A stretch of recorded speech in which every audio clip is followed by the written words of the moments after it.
Big boss big boss big boss ಯಾರು ಬಾಯಲ್ಲಿ ಕೇಳಿ ಬಿಗ್ ಬಾಸ್. ಕಾಲೇಜಿಗೆ ಹೋಗೋರಿಂದ ಹಿಡ್ದು, ಸ್ಕೂಲಿಗೆ ಹೋಗೋರಿಂದ ಹಿಡ್ದು, ಆಫೀಸಿಗೆ ಹೋಗೋರಿಂದ ಹಿಡ್ದು ಪ್ರತಿಯೊಬ್ಬರು ಬಾಯಲ್ಲೂ ಬಿಗ್ ಬಾಸ್.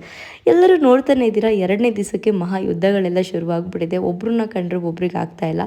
ನಾರ್ಮಲಾಗಿ ಬಿಗ್ ಬಾಸಿಗೆ ಬಂದು ಒಂದು 5-6 ದಿನ ಕಳಿಬೇಕು ಒಬ್ರನ್ನ ಒಬ್ಬರು ಯಾರು ಏನು ಅಂತ ಅರ್ಥ ಮಾಡ್ಕೊಳ್ಳೋದಕ್ಕೋಸ್ಕರ.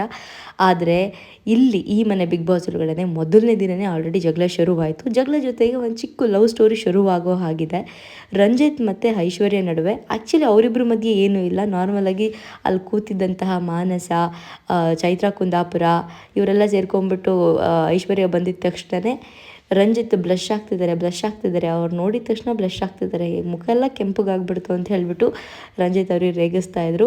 ಅದೇ ಥರ ರಂಜಿತ್ ಹೆಸರನ್ನ ಇಟ್ಕೊಬಿಟ್ಟು ಐಶ್ವರ್ಯ ಬ್ಲಷ್ ಆಗ್ತಿದ್ದಾರೆ, ಫುಲ್ ರೆಡಿಶ್ ಆಗಿಬಿಟ್ಟಿದೆ ಫೇಸು, ಹಾಗೆ ಹೀಗೆ ಅಂತ ಹೇಳ್ಬಿಟ್ಟು ಒಂದಿಷ್ಟು ಅವರಿಬ್ಬರ ಮಧ್ಯೆ ಲವ್ ಕ್ರಿಯೇಟ್ ಆಗಲಿ ಅನ್ನೋ ಥರ ಇವರೇ ಕ್ರಿಯೇಟ್ ಮಾಡ್ತಿದ್ದಾರೆ. ಆದ್ರೂ ಅವರಿಬ್ಬರು ಅದಕ್ಕೇನು ಆನ್ಸರ್ ಮಾಡಿದರೆ ಸುಮ್ಮನೆ ಅವರು ಅದನ್ನು ಫೀಲ್ ಮಾಡಿಕೊಂಡು ಆ್ಯಕ್ಚುಲಿ ರಂಜಿತ್ ಎದ್ದೇ ಹೋಗ್ಬಿಡ್ತಾರೆ. ಐಶ್ವರ್ಯ ಅಂತ ಹೇಳಿದ ತಕ್ಷಣ ಅವ್ರು ಎದ್ದೇ ಹೋಗ್ಬಿಡ್ತಾರೆ. ಅದನ್ನು ನೀವು ನೋಡಿದ್ದೀರಾ. ನಾರ್ಮಲಾಗಿ ಬಿಗ್ ಬಾಸಿಗೆ ಬಂದಮೇಲೆ ಒಂದು 10 to 15 ಡೇಸ್ ಒಬ್ರನ್ನೊಬ್ರು ಅರ್ಥ ಮಾಡ್ಕೊಳ್ಳೋಕ್ಕೆ, ಒಬ್ರನ್ನೊಬ್ರು ಫ್ರೆಂಡ್ ಆಗೋಕ್ಕೆ ತುಂಬ ಟೈಮ್ ಹಿಡಿಯುತ್ತೆ. ಆದರೆ ಇಲ್ಲಿ ಹಂಗಲ್ಲ, ಜಗಳಗಳೇ ಸ್ಟಾರ್ಟಿಂಗ್ ಶುರು ಆಗಿಬಿಟ್ಟಿದೆ. ಅದರಲ್ಲೂ ಸ್ವರ್ಗದವರಿಗೆ ಮತ್ತು ನರಕದಲ್ಲಿರೋರಿಗೆ ಮತ್ತು ಸ್ವರ್ಗದಲ್ಲಿರೋರು ಆಲ್ರೆಡಿ ಜಗಳ ಶುರು ಮಾಡ್ಕೊಂಬಿಟ್ಟಿದ್ದಾರೆ. ಹೋಗಿದ್ದು ಮೊದಲನೇ ದಿನವೇ ಇವ್ರು ಯಾರು ಅಂತ ಅವ್ರಿಗೆ ಗೊತ್ತಿಲ್ಲ, ಅವ್ರು ಯಾರು ಅಂತ ಇವ್ರಿಗೆ ಗೊತ್ತಿಲ್ಲ. ಜಗಳ ಆಲ್ರೆಡಿ ಶುರುವಾಗ್ಬಿಟ್ಟಿದೆ, ನೀವೆಲ್ಲರೂ ನೋಡೇ ಇದ್ದೀರಾ. ಬಟ್ ಸಲ ಬಿಗ್ ಬಾಸ್ ಮನೆಯಲ್ಲಿ ಅಟ್ಲೀಸ್ಟ್ ಒಂದು 3 to 4 ಡೇಸ್ ತೊಗೊಳ್ಳೋರು ಒಬ್ರನ್ನೊಬ್ರು ಅರ್ಥ ಮಾಡ್ಕೊಂಡು ಆಮೇಲೆ ಜಗಳ ಆಡೋಕ್ಕೆ. ಬಟ್ ಇಲ್ಲಿ ಹಂಗೆಲ್ಲ ಆಗಲಿಲ್ಲ. ನೋಡಬೇಕು ಇವರಿಬ್ಬರು ನಡುವೆ, ರಂಜಿತ್ ಹಾಗೆ ಐಶ್ವರ್ಯ ನಡುವೆ ಎಷ್ಟು ದಿನ ಲವ್ ಸ್ಟೋರಿ ನಡೆಯುತ್ತೋ ಅಥವಾ ನಡೆಯೋದೇ ಇಲ್ವೋ, ಇಲ್ಲಿಗೆ ಫುಲ್ ಸ್ಟಾಪ್ ಇಡ್ತಾರೋ ಅಥವಾ ಬಿಗ್ ಬಾಸ್ ಮನೆ ಒಳಗಡೆ ಇರೋವರೆಗೂ ಮಾತ್ರನಾ. ಎಲ್ಲರಿಗೂ ಗೊತ್ತು ದಿವ್ಯಾ ಅವ್ರ ಹುಡುಗ ಅರವಿಂದ್ ಅವರ ಲವ್ ಸ್ಟೋರಿ ಎಷ್ಟು ಬ್ಯೂಟಿಫುಲ್ ಆಗಿದೆ ಅಂತ ಹೇಳ್ಬಿಟ್ಟು. ಸೊ ಇವರಿಬ್ರು ಲವ್ ಸ್ಟೋರಿ ಏನಾಗುತ್ತೆ, ಶುರು ಆಗುತ್ತಾ ಅಥವಾ ಅಲ್ಲಿಗೆ ಯಾರಾದರೂ ಪೊಲೀಸ್ ಸ್ಟಾಪ್ ಇಡ್ತಾರಾ, ಅದನ್ನು ನೋಡಬೇಕು.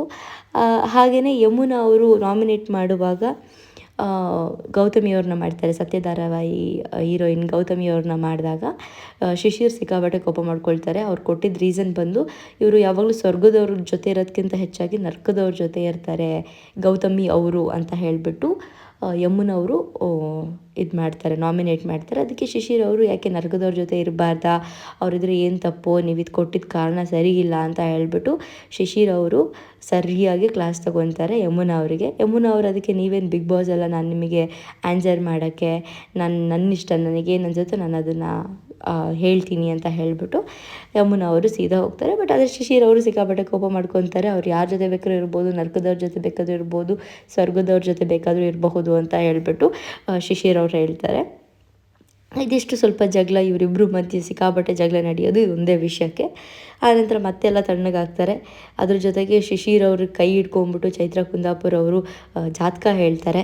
ನಿಮ್ಮ ಕೈಯಲ್ಲಿ ಯಾವಾಗಲೂ ದುಡ್ಡು ಓಡಾಡ್ತಾ ಇರುತ್ತೆ, ಹಳೇ ರಿಲೇಷನ್ಶಿಪ್ಗಳಿಗೆ ಯಾವುದೇ ಕಾರಣಕ್ಕೂ ಹೋಗಬೇಡಿ, ನೀವು ಸಂಬಂಧಗಳಿಂದ ತುಂಬ ಹರ್ಟ್ ಆಗಿದ್ದೀರಾ ಅಂತ ಹೇಳ್ಬಿಟ್ಟು ಚೈತ್ರ ಕುಂದಾಪುರ್ ಅವರು ಶಿಶಿರ್ ಅವ್ರಿಗೆ ಹೇಳ್ತಾಯಿದ್ರು. ಆವಾಗ ಶಿಶಿರ್ ಅವರು ಹೌದು ಅಂತ ಹೇಳ್ತಾಯಿದ್ರು. ಅದ್ರ ಜೊತೆಗೆ ಶಿಶಿರ್ ಅವರಿಗೂ ಮತ್ತು ಯಮುನಾ ಅವರಿಗೂ ಜಗಳ ನಡೆದಿದ್ದು ನೀವು ನೋಡೇ ಇದ್ದೀರಾ.